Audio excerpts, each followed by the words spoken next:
Hai guys, jumpa lagi dengan Joanna di sini. Aduh, hari ini sore banyak banget anginnya ya. Oke, sore ini karena saya mau mengaktifkan YouTube saya, jadi tolong yang belum subscribe di Joanna Sumber Info, oke? Dan semoga YouTube saya ini berguna buat teman-teman yang ada di Taiwan, karena khususnya kita memberikan informasi tentang ketenaga kerjaan di Taiwan. Oke, hari ini Cece Joanna mau membicarakan tentang kalau misalkan kita udah nggak betah sekali, terus boleh nggak saya ini melarikan diri ke rumah agensi? Kita mau bahas ini ya. Jadi biar ini menjadi satu pelajaran buat kita semua BMI yang ada di Taiwan. Jangan kalian salah langkah. Pada saat kalian salah langkah, yang ada kalian tidak bisa lagi kembali ke resmi lagi gitu ya.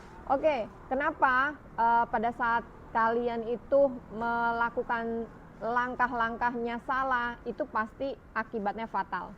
Jadi di sini Cece Joanna akan memberikan edukasi tentang ketenaga kerjaan yang tepat dan kalian harus benar-benar simak.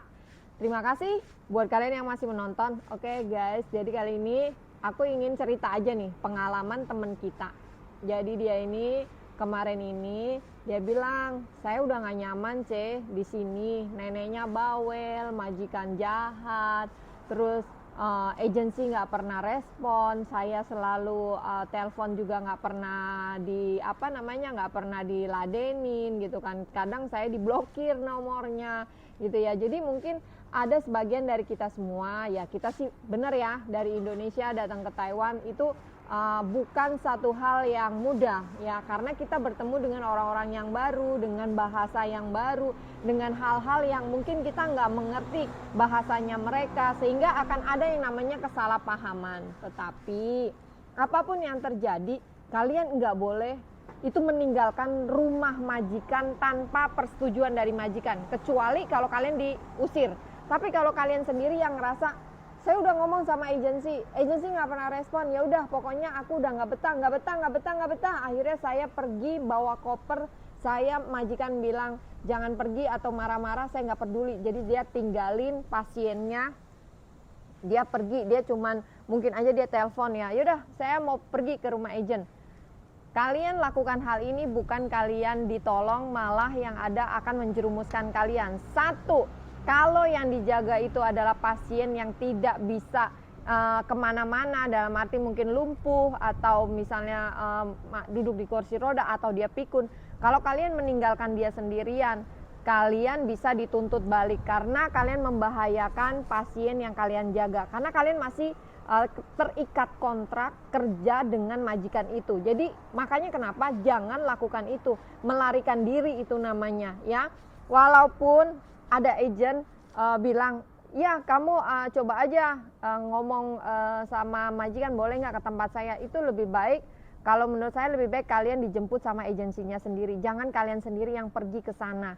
Karena ada kejadian seperti ini banyak banget, anak akhirnya majikan sudah tidak mau terima agensi dengan berbagai cara ya, yang tidak bertanggung jawab. Dia akan bilang gini, yaudah deh kamu coba, ada temen nggak yang bisa nerima kamu, atau ada temen nggak yang kamu yang merit di sini lah, atau misal ada saudara kah, tinggal di mes dia dulu sementara sampai nanti majikan mau tanda tangan. Akhirnya anak itu ya, dia pergi ke rumah temennya, terus karena majikan ini sudah marah sekali, ya majikan ini melaporkan anak ini kabur dari rumah dia. Kan anaknya nggak ngerti ya, jadi akhirnya dia tunggu di rumah temennya 3 hari, 4 hari, 5 hari, sampai kata dia 2 minggu, 3 minggu, majikan tetap nggak mau tanda tangan, padahal dia sudah dilapor kabur.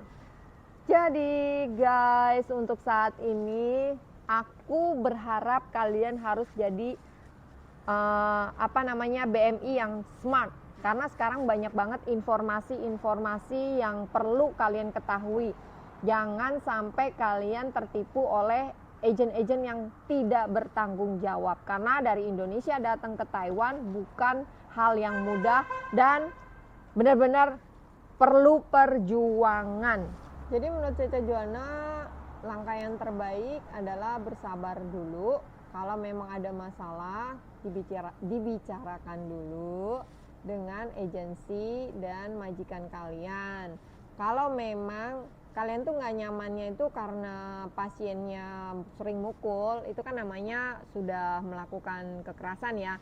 Itu memang benar-benar kalau ada bukti, kalian bisa pindah majikan pada saatnya. Jangan pernah kalian itu meninggalkan pasien sendirian untuk entah itu pergi ke rumah agent atau ke rumah teman. Kemanapun itu, kalau kalian melangkah keluar dari rumah majikan tanpa kalian itu dijemput sama agentmu sendiri, itu bisa dikatakan kalian itu melarikan diri. Jadi jangan sampai terjadi sama kalian. Cukup untuk korban-korban yang selama ini Cece Joanna dengar curhatannya ya. Jadi jangan sampai ini terjadi sama kalian. Kalau memang kita bisa menghindari, silakan kita hindari. Karena benar-benar kalau kalian sudah dikatakan kaburan, itu untuk resminya susah. Kecuali ya yang kayak kemarin ada anak yang baru 1 bulan. Misalnya ini baru-baru kan, nah terus ditanya lagi sama agennya diklop-klopin, akhirnya agennya mau terima lagi dan agen bisa ngomong sama majikan. Tapi ada sebagian yang agensi yang nggak mau ribet, nggak mau pusing, akhirnya ya sudahlah terserah anak itu mau gimana, yang penting anaknya udah dicap kaburan, akhirnya majikan akan bisa ambil lagi TKI, ya mungkin nunggu beberapa bulan.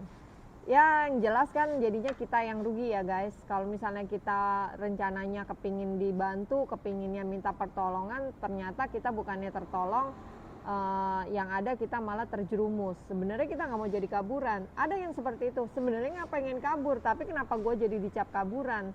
Terus setelah kita mau balik lagi udah nggak ada yang bisa menolong. Asosiasi, Depnaker, KDI semua juga udah nggak bisa nolong. Mau nanya imigrasi, mau nanya apapun udah nggak bisa, karena memang kesalahan kita adalah meninggalkan pasien sendirian atau kita meninggalkan rumah majikan tanpa persetujuan mereka, karena kita sudah terikat kontrak. Itu pertanggungjawaban kita, kewajiban kita. Makanya segala sesuatu ada masalah, itu segala sesuatunya dibicarakan. Kalau misalnya dengan cara emosi, ya semuanya kerugian kita yang nanggung. Nah, nanggungnya ini loh yang nggak tanggung-tanggung dengan